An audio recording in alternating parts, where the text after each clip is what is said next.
Hey there, Tad Hargrave, Marketing for Hippies, is here in my bedroom and thought I'd record a few videos. A number of them from puttering sessions, which I've done recently. And this one is about a gluten-free vegan, she teaches cooking classes and how to prepare gluten-free vegan foods. And from England, as I recall.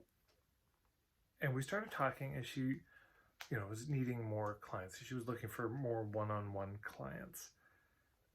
Who she could help, and I said, well, but she hasn't really had almost any one-on-one clients. And I said, well, could it be that that's too big a leap? They're coming to your website and then you want them to work with you one-on-one. It's too big a jump for people. So, as I usually do, I began to ask her about her niche. And a few things came up. One is that she also has a love of dance, and she's been weaving dance into the cooking classes that she's done. So the group classes, she's actually had people up and dancing, moving around as a way to prepare for the cooking. And that she also had recovered from eating disorders, not as severe as some, but still she had some real challenges there. And it turned out there were three target markets, potentially. One was people with eating disorders. Another one would be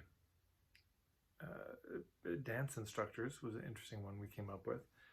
And then people with autoimmune conditions, though she's never had it, a lot of her clients have.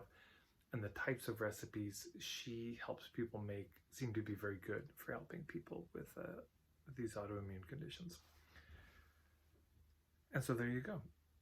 You've got three really clear target markets. And how it had begun is, how do I get people for my gluten-free vegan courses? And so you see what I'm saying. If you stick with that, that's what I would call the boat.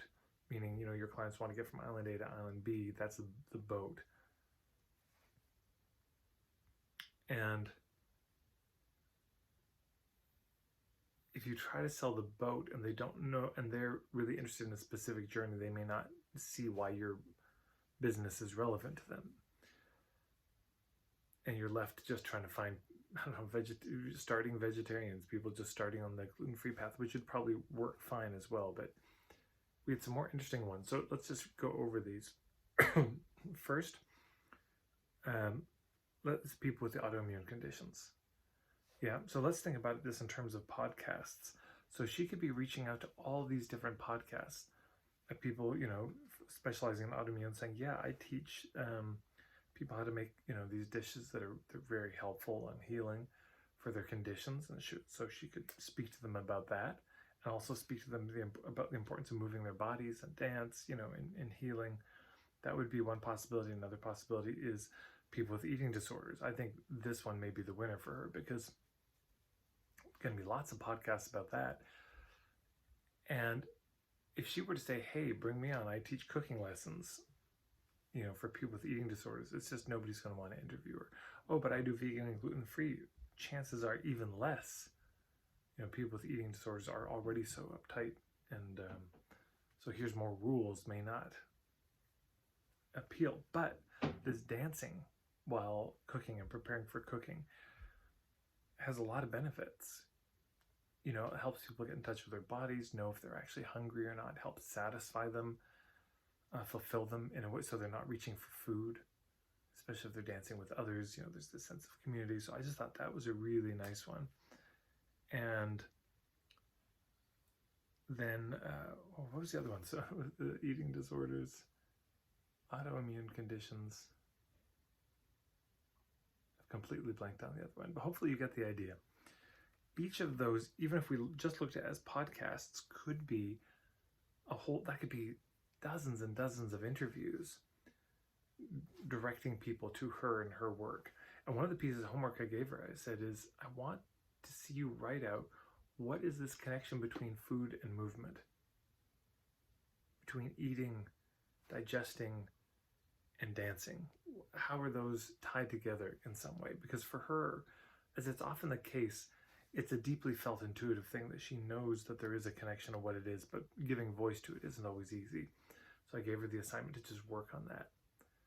So the thing I would invite everyone to take away is, whenever you've got something that's more defined by the boat, this is what I do. I teach people how to cook gluten-free vegan food. figure out 3 target markets, 3 potential groups where it might be a fit, and focus there. Because if you try to just keep reaching everybody, it's very hard. Now, again, she might have just decided, I want to reach out to vegan groups. But here's the challenge with that one. There's already so many people teaching how to make vegan food. And that was one of the questions I asked early on. I said, there's all sorts of vegan, gluten-free cooking classes. So what makes yours different? And that's where the dance thing came out. So that, to me, was something I latched onto. And the fact that she'd struggled with eating disorders. You know, those were suddenly both, oh, right, dance instructors. That was the other thing. So she could partner with dance instructors and say, hey, your people eat food. I'd love to do a course, you know, with you in partnership where I could help them learn how to bring dancing into their cooking. I just think it's a beautiful idea. So as soon as we got clear on what it was that made her really unique, what it was about her story that it was unique, we were able to start crafting some very interesting thoughts about partnerships and hubs that could then probably turn into a lot of clients for her. Now, of course, for each one, for the eating disorders, autoimmune conditions, dance instructors, it's going to be a different pitch. And I said, you might want to write a different kind of landing page for each, even if they all go into the same course, just a different way of saying hello, because they're all going to be in different places. She doesn't have an interest in being an autoimmunity expert or a nutrition expert, but she does have an interest in helping people have a different relationship to their food. So there you go. Hopefully that's helpful. If you want more of my thoughts, big picture on marketing, go to marketingforhippies.com. I've got a starter kit you can sign up for. It's the entire footage of my day-long Marketing for Hippies 101 workshops. You can check that out. Of course, if you subscribe to this video, if you like this video, share this video. It's a big help as well.